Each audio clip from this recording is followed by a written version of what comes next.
कौन कहता है आसमान में सुराख नहीं होता। एक पत्थर तो तबीयत से उछाल कर देखो यारो। लोकसभा चुनाव 2019 में जब उत्तर प्रदेश में राहुल गांधी के खिलाफ स्मृति ईरानी ने जीत हासिल की थी, तब उन्होंने ये लाइन कही थी। और इस बार 2024 के चुनाव में तो कई लोगों को ये बात कहने का मौका मिला। कई लोगों ने अनएक्सपेक्टेड जीत हासिल की और भारतीय जनता पार्टी और कांग्रेस को पीछे छोड़कर अपने दम पर जीत भी हासिल की। 2024 के लोकसभा चुनाव में 7 ऐसे इंडिपेंडेंट कैंडिडेट हैं जो अपने बलबूते पर, अपने दम पर जीत कर आए हैं और अब 5 साल अपने प्रदेश का प्रतिनिधित्व करेंगे। उन्हीं में से एक है केंद्र शासित प्रदेश दमन और दीव। दीव और दमन का इतिहास काफी रोचक है। भारत देश को तो आजादी सन 1947 में मिल गई थी, लेकिन दीव दमन में पोर्तुगीजों का राज था। सन 1965 में दीव दमन को पोर्तुगीजों की चुंगल से आजादी मिली। आजादी के मामले में दीव दमन थोड़ा सा पीछे चला, लेकिन यहाँ का पॉलिटिकल इतिहास भी काफी रोचक है। यहाँ सालों तक कांग्रेस का शासन रहा और कुछ टर्म से यहाँ भारतीय जनता पार्टी के सांसद लालू भाई पटेल रहे। लेकिन भारतीय जनता पार्टी और कांग्रेस दोनों के गढ़ में इस बार एक इंडिपेंडेंट निर्दलीय प्रत्याशी ने छेद कर दिया। नाम है उमेश पटेल।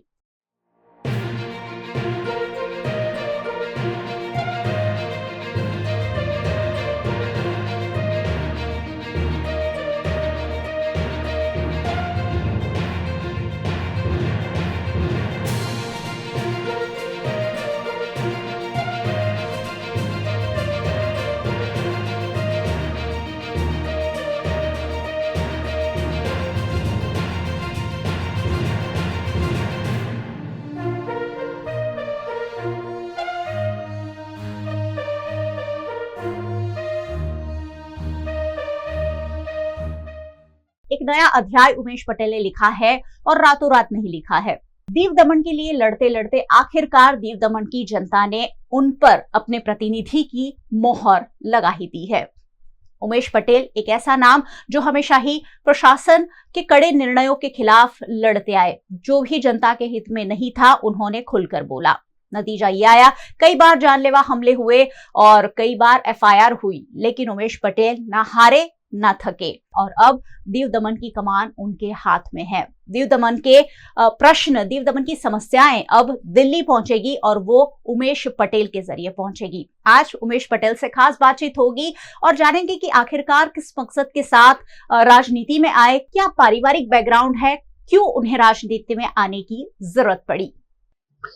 हमने पूरे जीवन जो है वो संघर्ष में जीवन जिया है, क्योंकि पापा ने उस समय लव मैरिज की थी। तो हमारा तो ऐसे देखा जाए तो पुश्तैनी वो रुतबा है, पर पापा ने लव मैरिज किया था, पापा को घर से निकाल दिया गया था। तो मुझे जो जन्म मेरा हुआ या हमारे परिवार का जो संघर्ष है वो कच्चे मकान से हुआ। मकान मतलब दीवारें नहीं थी, उसकी वॉल नहीं थी, ऊपर वो छपरे डालने के लिए भी हमारे यहाँ जो पुराने जमाने की छत थी वही हुआ करती थी, पक्की छतें नहीं थी। तो काफी बार ऐसा भी होता था कि बारिश के समय वो प्लास्टिक ऊपर डाला जाता था, प्लास्टिक उखड़ जाए। बारिश के समय तो प्लास्टिक वो पूरे साल रहता है तो फट जाता है, बारिश कभी जल्दी आ जाए। तो ऐसा भी वक्त देखा है कि एक खटिया पे मैं, मेरी भाई और मेरी बहन को सोना पड़ता था। तो एक बार तो मैंने ये भी देखा कि मेरे माँ बाप बेचारे, बारिश आ रही थी तो मेरा बाप मेरे पाँव के पास और मेरी माँ मेरे सर के पास प्लास्टिक पकड़ के दिखते हुए कि बच्चे की नींद न खराब हो। वो स्थिति भी मैंने देखी है। और हम 3 थे तो 3 को खाना खिलाने की भी स्थिति मेरे पापा की नहीं थी। मेरा पापा वो ताड़ी निकालते थे, बैंड बाजा बजाते थे, तो उसमें इनकम बहुत कम थी। तो काफी बार हम तीनों को खाना एक साथ खिलाना भी मुश्किल था। तो ऐसे समय में मुझे ज्यादातर मैं मेरे मामा के घर रहा हूँ, ताकि एक बच्चे का खाना वहां पर मिल जाए। तो काफी बार मैं मामा के घर ही रहा करता था, तो मामा के घर में बहुत ज्यादा रहा हूं। तो ऐसी स्थिति से मैं आया हूं, इसलिए मुझे पता है कि छोटे से छोटे व्यक्ति की स्थिति और उसकी समस्या, उसका दुख, उसकी पीड़ा, उसको क्या क्या कष्ट हो सकता है। आज भी मैं जब अकेला आदमी को चलते हुए देखता हूँ या फटी चंपल पहन के आता है मेरे पास, तो वो आए उससे पहले मैं समझ जाता हूँ उसको क्या प्रॉब्लम है, क्योंकि वो सारी समस्या मैंने झेली है। तो मैं बहुत साधारण परिवार से आता हूँ। तो ये है उमेश पटेल, जो हमेशा से ही एक संघर्ष भरा जीवन जीकर आगे आए। यूथ एक्शन फोर्स के रूप में उन्होंने काफी अच्छा काम किया। दमन दीव के लिए काफी सालों से लड़ते आए हैं। स्वामी विवेकानंद स्कूल चलाते हैं जहां गरीब और मध्यम वर्ग के बच्चे पढ़ाई करते हैं। और अब जब दमन दीव की जनता ने उन्हें प्रतिनिधि के रूप में चुना है तो किस प्रायोरिटीज के साथ आगे बढ़ेंगे, दीव दमन के लोगों को क्या मिलेगा उमेश पटेल को सांसद बनाकर, ये जानना भी बेहद जरूरी है। उमेश भाई, ये बताइए कि क्या प्रायोरिटीज रहेगी आपकी दीव दमन के नागरिकों के विकास के लिए? देखिए, मेरी हमेशा से प्रायोरिटी यही रही है कि दमन दीव की जनता का सुख। दमन दीव में विकास हुआ है, मगर विकास करने के लिए जो तरीका चुना है वो बहुत गलत था। विकास के नाम पर लोगों के घर, मकान, दुकान निर्दयता से तोड़ दिए गए। आप सिर्फ बीच का पार्ट देख लीजिए, जो सुंदर बीच के तट पर बने हैं रास्ते, मगर वो रास्ता बनाने के लिए जो लोगों के घर, मकान, दुकान तोड़ दिए गए निर्दयता से, और उसकी जगह क्या बना है? महा आलीशान टेंट हाउस बने हैं। जी। तो आज हमारे दमन दीव के लोगों को क्या चाहिए था? वो टेंट चाहिए आलीशान, या मकान चाहिए थे? आपको रोड बनाने के लिए उनके गरीबों के घर, मकान, दुकान तोड़ने की क्या जरूरत थी? आज आप देखोगे तो हॉस्पिटलों में, आज हॉस्पिटल बहुत बड़ा बना है, मगर हॉस्पिटल में इलाज के लिए आप पैसे चाहिए। तो आज बड़ी बड़ी बिल्डिंगें बना देने से विकास नहीं होगा। वो विकास जब तक सामान्य व्यक्ति को फायदा नहीं करता तब तक विकास का परिभाषा नहीं होती। आज स्कूल है, बड़ी बड़ी स्कूल बनी है, टीचर नहीं है। 99% स्कूल में प्रिंसिपल और हेडमास्टर नहीं है। तो टीचर्सों की कमी, टीचर्सों को सालों साल काम कराने के बाद नौकरी से निकाल दिया गया।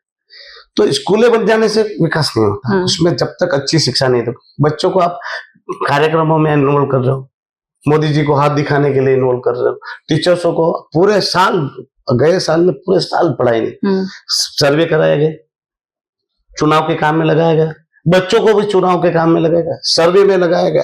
तो बच्चे और एजुकेशन कम से कम उसको तो छोड़ दो। आज हेल्थ, शिक्षा और पानी, लाइट, ये तो लोग मांगते हैं। आपसे मांगते हैं क्या है? वो शिक्षा का, शिक्षा में आप टीचर नहीं दे पा रहे हो, शिक्षा नहीं दे पा रहे हो, हेल्थ में आप मुफ्त में इलाज नहीं दे पा रहे हो। आज दमन में 90% विस्तार में आप घूमो, पानी नहीं है। और ये फैक्ट्री वालों को बनाने के लिए, ब्लॉसम वालों को वहां पर डायरेक्ट कनेक्शन तालाब से दिया गया है, खेमानी की वहां पे कैनल के पानी इसको डायरेक्ट दिया जा रहा है। डाबल के तालाब से सीधा पानी वो वेलोन ले रहा है। और मजे की बात तो ये है कि मैं वाकड़ गया तो पीडब्ल्यूडी के खुद के टैंकर वो लगी है टैंक, उसमें पानी नहीं आ रहा है, और इंडस्ट्री में पानी। तो ये सब पद्धति उसको विकास कहे? विकास किसको कहेंगे? आज दमन छोटा सा दमन है। आज टूरिज्म की बात कर रहा हूँ, आप नेशनल हाईवे की हालत देखो, या दमन, दीव और दादरा नगर हवेली में तीनों जगह देख लो। दमन में 3 बस स्टैंड हुआ करते थे, वाणकबारा, एक डायरेक्ट बस जेठीबाई जो बस स्टैंड था दीव में और दमन में, तीनों बस स्टैंड तो कब से तोड़े हुए हैं। आज माता है, बहनें बारिश में, गर्मी में कैसी कैसी स्थिति का सामना करती है। मेरी बेटी खुद सेलवास पढ़ने जाती थी, वो बस से जाती थी, तो मेरी बेटी की फरियाद भी मैंने सुनी कि बारिश में कितनी प्रॉब्लम होती है बहनों को, माताओं को। तो ये सारी चीजों से क्या उसको विकास कहेंगे? बड़ी बड़ी स्कूल बना देने से, बड़े बड़े हॉस्पिटलों बना देने से, बड़े बड़े रोड बना देने से विकास हो जाएगा? आज दमन का एक रास्ता बताओ जो खोदा पड़ा नहीं है। कौन मना करता है? डेवलपमेंट तो हम हर कोई चाहता है, मगर डेवलपमेंट करने का जो तरीका है वो तो सही हो। एक रास्ता कंप्लीट करो भाई, दूसरा रास्ता एक कंप्लीट करने के बाद दूसरा पकड़ो। आज आप देखोगे शनि, सैटरडे, संडे आप बस स्टैंड के पास खड़े नहीं रह सकते। राजीव गांधी सेतु पे इतना मर्डन हो जाता है। वहां कच्ची गांव में 2 ब्रिज बना दिया आपने, तो एक ब्रिज और यहाँ पर आप बनाते, कनेक्टिविटी देते। यहाँ समुद्र डाल से वहां बनाते तो टूरिज्म वहां से वहां निकलते। टूरिस्ट को परेशान करोगे। टूरिस्ट यहाँ आता है खाने पीने के लिए, ड्राइवर को आप जो भी अगर ड्रिंक किया हुआ तो उसको पनिश करो, पर अंदर बैठे हुए आदमी को भी आप परेशान करोगे तो कैसे चलेगा? टूरिस्ट आएगा कैसे? और ये रास्ते आप नेशनल हाईवे से लेकर सारे रास्ते खोद दोगे तो टूरिस्ट की तो बैड इमेज तो आती ही पड़ती है जी। तो टूरिज्म को विकास करने के लिए आपको ये टूरिज्म पॉइंट बना देने से ही टूरिज्म को विकास नहीं होगा। उनको ऐसी बेटर फैसिलिटी देनी होगी। उनको वो टूरिस्ट आया तो उसके लिए टॉयलेट्स वगैरह भी बनाने चाहिए। वो हमारी माताएं बहनें बेचारी कैसी कैसी स्थितियां बीच पर होती है वो मैं देखता हूँ, मैं जानता हूँ। तो ये सारी चीजों में विकास की जो परिभाषा है वो विकास जो जिस प्रकार से होना चाहिए उस प्रकार से विकास की परिभाषा दमन-दीव में लागू नहीं होती। तो विकास की जो परिभाषा भारतीय जनता पार्टी ने सेट की है उसकी परतें उमेश पटेल ने खोल के रख दी है। विकास बाहरी तौर पर कभी नहीं हो सकता, इंफ्रास्ट्रक्चर डेवलपमेंट कभी विकास नहीं हो सकता। विकास वो होता है जो जनता के साथ मिलकर किया जा सके, जिस विकास से जनता को सीधा फायदा पहुंचे। दमन में टूरिज्म तो बहुत अच्छा डेवलप हो गया, सड़क के किनारे एक बहुत सुंदर वॉकवे जैसा डेवलप कर दिया गया है कई किलोमीटर तक का, जहां अब टूरिस्ट की भरमार रहती है। लेकिन उसके लिए कई लोगों के घर, कई लोगों के होटल्स तोड़ दिए गए हैं। कुछ ऐसा ही अयोध्या में हुआ, राम मंदिर बनाने के लिए कई लोगों के घर तोड़ दिए गए। अयोध्या में हजारों लोगों को बेघर कर दिया गया और उसी का नतीजा कि अयोध्या में भारतीय जनता पार्टी को राम मंदिर बनाने के बाद भी वोट नहीं मिले। विकास की जो ये राजनीति है वो कई जगह अब डिस्क्लोज हो गई है, अब लोगों के सामने आ गई है। और ऐसे में विकास की परिभाषा को अब डिफाइन करना होगा। विकास क्या होता है और विकास के साथ साथ जनता को सुविधाएं कैसे दी जा सके, उस पर तवज्जो देना बहुत ज्यादा जरूरी है। आज जब हम उमेश पटेल जो दमन-दीव के नवनिर्वाचित सांसद हैं उनसे बात कर रहे हैं, जरूर ये जानना चाहेंगे कि उमेश पटेल को आखिरकार दीव दमन की जनता ने पसंद क्यों किया है। क्या भारतीय जनता पार्टी के जो 3 टर्म से सांसद थे लालू भाई पटेल, उनसे कोई नाराजगी थी या फिर अब कुछ नया चाहती है दीव दमन की जनता, इसलिए उमेश पटेल को पसंद किया गया है? देखिए, मैं अचानक नहीं आया हूं, मैं 25-30 साल से था, पर लास्ट 8-10 साल से जब से प्रशासक प्रफुल्ल भाई पटेल आए तब से सत्ता पक्ष की मनमानी और प्रशासन का जो रवैया था वो पूरा बदल गया था।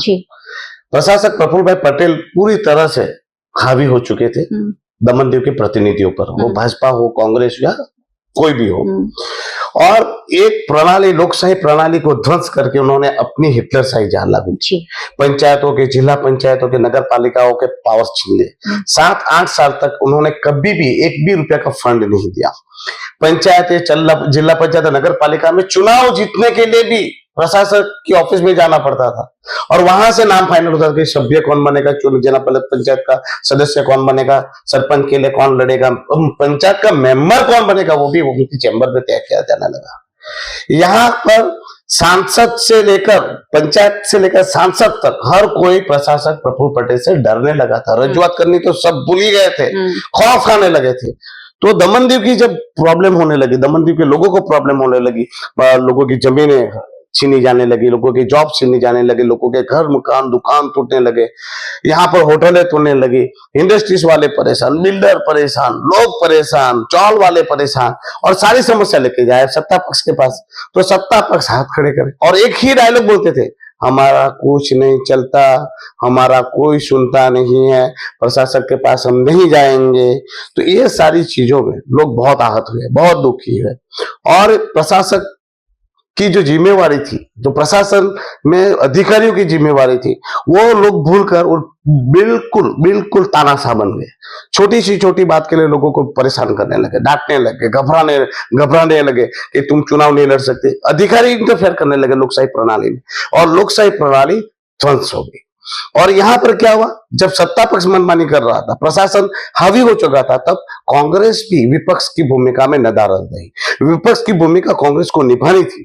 तब कांग्रेस के जो एकमात्र प्रेसिडेंट ही थे, कांग्रेस तो ध्वंसी हो गई थी, तो वो भी दुबई चले गए, लंदन में जाते थे, घूमने जाते थे। वो स्टेटस आप देखोगे लास्ट 4-5 साल से, तो हमारे केतन भाई के स्टेटस फॉरेन के ही रहते थे। मतलब उन्होंने भी पूरी तरह से सरेंडर कर रखा था। यानी विपक्ष की भूमिका भी यहाँ पर नदारद रही, जिसके चलते पब्लिक और दुखी और आहत हुई।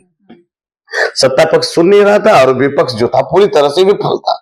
अब ये दोनों की जो निष्फलता थी, उसमें मैंने इतना जरूर किया कि मैं जनता के बीच रहा, जनता की समस्या के लिए लड़ता रहा, जनता के साथ रहा। जनता जब भी कोई दुखी या तकलीफ में होती, मैं उनके साथ खड़ा रहता, उनकी बातों के लिए लड़ता।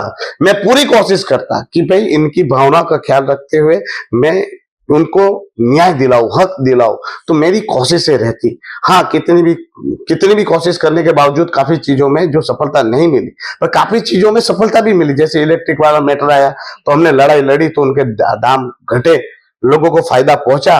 काफी चीजें थी, जैसे डोमिसाइल वाला था, फिर हाउस टैक्स वाला मैटर था, तो काफी चीजों में मैंने लड़ाइयां लड़ी।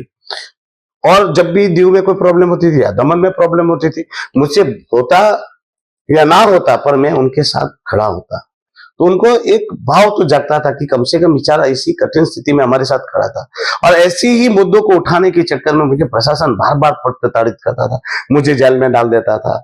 मुझे जब मोदी जी आते थे या अमित शाह जी आते थे या कोई भी वीआईपी आता था तो मुझे नजर कैद कर लेते थे। तो जनता ये सब चीजें देख रही थी कि यार प्रयास तो कर रहा है, हो रहा है, इसको कितनी सफलता मिल रही है वो सेकंड थिंग थी, मगर जनता को लगता था कि नहीं, बेचारा प्रयास करता है, बोलता है, लड़ता है। मेरी स्कूल की ग्रांट कैंसिल कर दी, मेरे प्रोजेक्ट बंद कर दिए गए, मुझे बार बार जेल में डाल दिया जाता था। तो लोगों ने मुझे देखा कि सत्ता मनमानी पर है, विपक्ष नदारद है, पर ये इंसान जो है वो बार बार हमारे लिए लड़ रहा है, बोल रहा है। तो यही चीज थी, सत्ता पक्ष की नाकामी और विपक्ष की निष्फलता, ये दोनों के बीच मैं जब जनता के बीच रहा तो जनता को विश्वास लगा कि नहीं, ये कम से कम हमारे लिए बोलेगा, लड़ेगा। और ऐसे तानाशाह के सामने जब घुटने टेक कर सब बैठे हैं तो ये विपरीत स्थिति में भी ये खड़ा है, तो ये ही विश्वास था। तो लोगों ने मुझे साथ समर्थन दिया और मुझ जैसे गरीब को, एक सामान्य परिवार के व्यक्ति को, और अपने दमन जी में तो कहा जाता है कि बिना पैसे के खाए पिए लोग वोट नहीं करते, वही से प्रदेश में लोगों ने साबित किया कि पैसा ही सब कुछ नहीं होता। उन्होंने पैसा देकर मुझे वोट दिया है, लोगों ने पैसा दिया और फिर भी उनको वोट नहीं दिए। इस बार जनता ने पैसे भी दिए मुझे और वोट भी दिया, और मुझ जैसे गरीब के बच्चे को उन्होंने सांसद का पद देकर मेरे लिए उन्होंने ये साबित किया कि आपके काम की हम इज्जत करते हैं, कदर करते हैं, और आप पर हम भरोसा जताते हैं कि आप आगे चल के हमारी समस्या का निवारण करेंगे, समस्या का समाधान करेंगे और हमारी सुख सहायता के लिए आप काम करेंगे। और मुझे जनता ने खुद ने अपनी सेवा करने का, उनकी सेवा करने का मौका दिया। उमेश पटेल को हमने सालों से लड़ते हुए देखा है, खासकर इलेक्ट्रिसिटी का मुद्दा उन्होंने जोरों शोरों से उठाया। जब जब इलेक्ट्रिसिटी की सुनवाई होती थी, उमेश पटेल घर घर जाते थे, चिट्ठियां बांटते थे, लोगों को बुलाते थे, और फिर भी सुनवाई में लोग नहीं आते थे। और उसके बावजूद वो लड़ते रहे, सालों तक लड़ते रहे, और आखिरकार दीव दमन की जनता को फायदा हुआ। और उमेश पटेल को भी इसलिए फायदा हुआ क्योंकि जनता के हित में आवाज उठाने का जो इनाम था वो सांसद के रूप में उमेश पटेल को अब मिला है। तब यहाँ ये जानना बहुत ज्यादा जरूरी है कि बार बार उन पर हमले हुए, बार बार उन्हें जेल भेज दिया गया, यहाँ तक कि उन्हें प्रचार भी नहीं करने दिया जाता था, उनकी स्कूल की ग्रांट रोक दी गई, तब भी ये मोरल है वो कैसे बरकरार रहा? आखिरकार उमेश पटेल किस मिट्टी के बने हैं कि मोरल नहीं टूटा? चुनाव में यहां तक कि उनके ही नाम का एक और उमेश बाबूभाई पटेल नाम का ही एक शख्स चुनाव में कैंडिडेट के रूप में दीव दमन में खड़ा कर दिया गया। उसके बावजूद भी एक मोरल को बरकरार रखकर उन्होंने चुनाव लड़ा। तो ये सवाल तो उमेश भाई बनता ही है कि इतना सब कुछ हुआ, क्या परिवार ने कभी नहीं कहा कि कितनी मार खाओगे, कितनी बार जेल में जाओगे, छोड़ दो अब ये सब? कभी मोरल नहीं टूटा आपका? देखिए, मैं भी इंसान हूँ, मुझे भी दुख होता है, मुझे भी तकलीफें होती है। काफी बार ऐसा होता है कि नहीं यार, इतना कुछ करने के बावजूद भी कोई लड़ने मेरा साथ नहीं खड़ा होता, मेरे साथ खड़ने आता नहीं है। ये जीआरसी की बात ले लीजिए, जीआरसी में मैं हर घर घर जाके लोगों को पर्ची बांटता था, घर घर जाता था कि भाई ये मीटिंग है, थोड़ा समय निकल के आ जाना, यहाँ आ जाना। फिर भी वहां जाता था तो चंद लोग ही रह जाते थे। तो कभी काफी बार ऐसा होता था कि यार इनको क्या करो, अगर इनको ही पड़ी नहीं है तो फिर चलो छोड़ते हैं। पर मेरा जो नेचर है, वो अंदर जो भगत सिंह बैठा है और मेरे माइंड में जो स्वामी विवेकानंद जी है, वो जब सोता था तब फिर से वो मुझे जगाते थे कि यार तू भी ऐसा ही सोचेगा, तो फिर लोगों के लिए बोलेगा कौन? तो फिर मैं बेचैन हो जाता था। और मेरी एक आदत है, आप मेरे जितने भी लोग हैं उनको पूछेगा, मुझे आप गर्मी में सुला दो मैं 2 मिनट में सो जाऊंगा, आप मुझे ठंडे में बिना चादर के सुला दो मैं सो जाऊंगा, मुझे 2 मिनट में नींद आ जाती है। और बहुत भगवान का सुख है कि मुझे नींद का बहुत बड़ा सुख है, अभी सो जाओ, आप बोलो तब सो जाओ। पर ऐसी वारदात होती थी ना, तब मैं सो नहीं पाता हूँ। और जब तक मैं बोल नहीं दूंगा, अंदर से निकाल नहीं दूंगा ना जो, तब तक मुझे नींद नहीं आती। तो ये मेरा जो नेचर है वो परमात्मा परमेश्वर की ही देन है, जो मुझे अंदर से सोने नहीं देता। मतलब विवेकानंद जी कहते हैं ना, उठो जागो और जब तक ध्येय प्राप्त ना हो तब तक लगे रहो। मतलब मैं उठा हुआ था फिर भी वो मुझे उठाता है, अंदर से जगाता है और मुझे प्रेरित करता है कि आओ, तू नहीं तो कौन, कोई एक ऐसा इंसान बता कि तेरे वजह तेरी जगह पे वो लड़े। जिस दिन तुझे वो मिल जाएगा तू बैठ जाना। तो काफी बार ऐसा मुझे महसूस होता था कि नहीं यार, अगर वो परमात्मा परमेश्वर हमसे चाह रहा है तो फिर वो वही तो करने वाला है। जिंदगी देने वाला भी वही है, लेने वाला भी वही है, तो फिर उसके आदेश को हम नकार नहीं सकते। तो मोरल तो ऐसा था कि मैं भी टूटता था पर फिर से जुड़ जाता था। और मुझे जो विवेकानंद जी है, भगत सिंह जी है, जो सही में बोल रहा हूँ, मेरा एहसास बोल रहा हूँ। मैं रात को कभी कभी मेरे घर वाले भी दुखी हो जाते थे, जेल में जाना ये वो, तो मुझे बोलते थे, मैं बोलता चल भाई कल से नहीं जाऊंगा, बस अब तुम लोग सुखी रहो।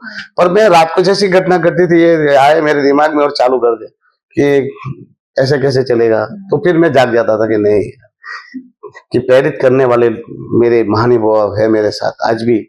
विवेकानंद जी का भी मुझे एहसास होता है, भगत सिंह जी का भी एहसास होता है, और उनके विचार जो मेरे मन मस्तिष्क में बैठ गए हैं। तो मैं ये मोरल डाउन वो नहीं करने देते। ये मेरे दो परमात्मा परमेश्वर के अंश जो है वो मुझे मेरे मोरल को डाउन नहीं करने देते, हारने नहीं देते। और आपको बताऊं, मैं डैम श्योर था चुनाव में जब फॉर्म भरा तब से कि मैं चुनाव जीतूंगा, वो डैम श्योर था। और मैं किसी भी आदमी को पूछ लीजिए, लास्ट टाइम तो मैंने बोला था कि ये मुश्किल है, इस बार मैंने बोला आसान नहीं, क्योंकि मैं अंदर से एकदम, मुझे इस बार गट फीलिंग थी कि लोगों से जो जुड़ाव हो रहा था मुझे, और लोग जो हाथ दुखी और पीड़ित थे, जो मुझ में विश्वास भरते थे लोग, वो विश्वास मुझे था। तो इस बार चुनाव जितना नक्की था। और मेरा मोरल भी, मैं भी इंसान, तो मोरल तो टूटता है जब सहयोग नहीं मिलता। जब आप अच्छी सोच लेकर दौड़ो तो आपको प्रेरणा स्रोत व्यक्ति या प्रेरणा कहीं ना कहीं से आपको परमात्मा आपको पास भेजता है और आपको वापस से खड़ा करता है। स्वामी विवेकानंद और भगत सिंह तो चले गए हैं, लेकिन उमेश पटेल जैसे लोगों ने आज भी अपने विचारों में, अपनी सोच में और अपने कर्मों में उन्हें जिंदा रखा है। अब जब दमनदीव की कमान उमेश पटेल के हाथ में है, तब क्या नया होगा? क्योंकि यहाँ एडमिनिस्ट्रेटर प्रफुल्ल पटेल ने नगरपालिका और जिला पंचायत के जो पावर है उसे बिल्कुल छीन लिया है। यहाँ जनप्रतिनिधियों के पास अब कोई पावर नहीं बचा है। पहले दीव दमन में एडमिनिस्ट्रेटर के रूप में आईएएस को नियुक्त किया जाता था और 1, 2, 3 साल में उनका तबादला भी हो जाता था। लेकिन पिछले 7-8 सालों से प्रफुल्ल पटेल यहाँ एडमिनिस्ट्रेटर के रूप में जमे हुए हैं। उन्होंने सारे जनप्रतिनिधियों को कहीं ना कहीं अपनी शक्तियों से वंचित कर दिया है, और ऐसे में उमेश पटेल की राह बेहद मुश्किल आने वाले दिनों में हो सकती है। ये जरूर मैं उमेश भाई आपसे जानना चाहूंगी कि आपकी राह कैसे आसान होगी, क्योंकि आपकी लड़ाई भी प्रफुल्ल पटेल के खिलाफ थी और प्रफुल्ल पटेल अभी भी एडमिनिस्ट्रेटर के रूप में तो बने ही हुए हैं। सांसद के पास बहुत सारे पावर्स हैं। अब संसद जो है ये हमारी जो लोकशाही की, कहते हैं ना कि जननी माँ है हमारी, तो हर एक बेटे को वो न्याय देगी। वहां पर पार्टी के सांसद नहीं होते, वहां जो संसद में जो सांसद होते हैं वो भारत के सांसद होते हैं। तो वहां पर आप में कैपेबिलिटी और आपका कैलिबर साबित करना होता है। और मुझे पूरा विश्वास है कि मेरे में जो क्षमता है उस क्षमता का और मेरी योग्यता का मैं वहां पर उपयोग करूंगा। और प्रशासक जो है वो कोई भी प्रशासक हो, उसकी भी लिमिटेशन है, उसकी भी गरिमा होती है, और आपके पास वो चीज होनी चाहिए, आपके कैलिबर में होनी चाहिए कि आपके पास वो सूझ होनी चाहिए कि आप वो चीज का इस्तेमाल करके उनसे वो काम कराए। प्रशासक है तो क्या भगवान तो नहीं है, और सारे पावर्स इनके पास नहीं है। वहां पार्लियामेंट में इनकी भी काट है, और मुझे पूरा विश्वास है प्रशासक प्रफुल्ल भाई पटेल 1 महीने से ज्यादा नहीं रहने वाले। और इनके चले जाने से वो सारी समस्या का समाधान भी नहीं होने वाला। हो सकता है प्रफुल्ल भाई को अच्छा खिलाने वाला भी प्रशासक आए। तो मेरी सोच में ये बात जरूर है कि प्रशासक से कैसे काम कराना है वो मैंने पूरी रणनीति अख्तियार कर ली है, बना ली है। और पार्लियामेंट में आप देखोगे तो मुझे सिर्फ 6 महीने का टाइम दीजिएगा। 6 महीने में आपको ये सांसद सदस्य जो है वो अलग दिखेगा। वहां पर मैं अपनी बातें और प्रदेश की बातें, प्रदेश की समस्याएं, प्रदेश के हक और अधिकार की बातें वहां पर करूंगा। और मुझे पूरा विश्वास है भारत सरकार पर, जो अपने छोटे से बेटे पर जरूर वो रहम नजर करेगी और हमारे लोगों के हक और अधिकार पर कभी तराप नहीं मारेगी। दमन दीव जो है वो सबसे छोटा प्रदेश है, तो प्रदेश छोटा है और ये पूरे भारत के लोग जानते हैं। तो ये छोटे भाई को है ना हमेशा माँ ज्यादा ही प्यार करती है। वैसे हमारे दमन दीव पर भी भारत सरकार की बहुत ज्यादा प्रेम रहेगा, आज तक रहा है और आगे भी रहेगा।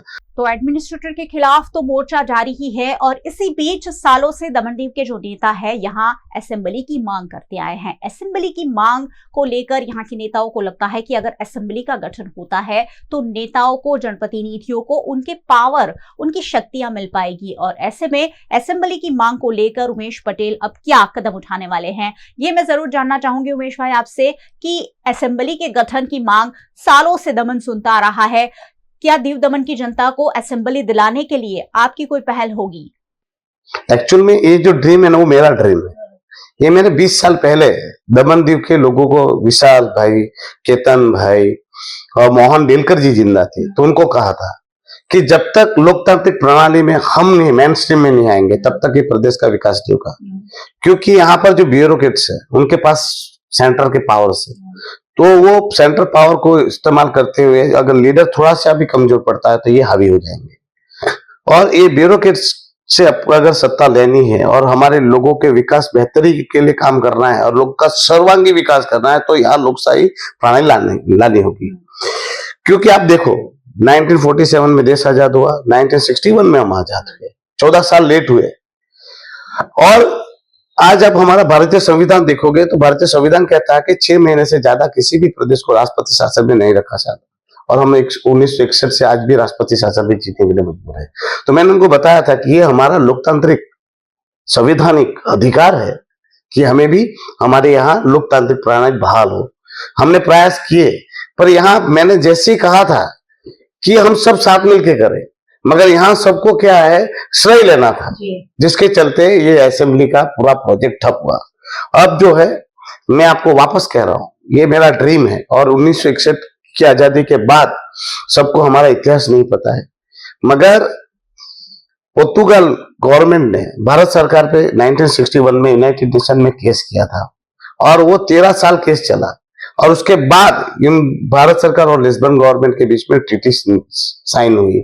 उसके तहत हमारे बहुत सारे हक और अधिकार हमारे प्रदेश को दिए गए, उसमें से एक है पुर्तगाल की नेशनलिटी। वैसे ही हमें 12 हक मिले। तो वो सारी ट्रीटियों का भी हक और अधिकार की बातें हैं जो आज तक किसी लीडर ने नहीं उठाई है। तो वो सारी मैटर है हमारे पास, वो सारी बातें हैं जो भारतीय संविधान हमें हक देता है, वही प्रणाली को लेकर चलेंगे। और आप देखेंगे 1-2 साल में दमन दीव जो है एक लोकतांत्रिक प्रणाली में मेन स्ट्रीम में आएगा। और हमें दमन दीव को फुल फ्लेज असेंबली ना मिले तो पौंडीचेरी के तर्ज पर हमें मिनी असेंबली जरूर मिलेगी। डेमोक्रेसी को मजबूत करने के लिए मिनी असेंबली की मांग सालों से हो रही है और उमेश भाई विश्वास भी जता रहे हैं कि 1 से 2 साल में ये पूरी कर ली जाएगी। अब एक आखिरी सवाल, 24 जून से संसद में सत्र शुरू हो रहा है जहां नवनिर्वाचित सांसद बैठेंगे और फिर एक बार देश की बागडोर अपने हाथ में लेंगे। दिल्ली में दीव दमन के कौन से मुद्दों को लेकर दमन दीव के नवनिर्वाचित सांसद उमेश पटेल पहुंच रहे हैं, ये उनसे आखिरी सवाल करूंगी। सर, दीव दमन के कौन से मुद्दे दिल्ली में गूंजने वाले हैं? यही लोकशाही की स्थापना।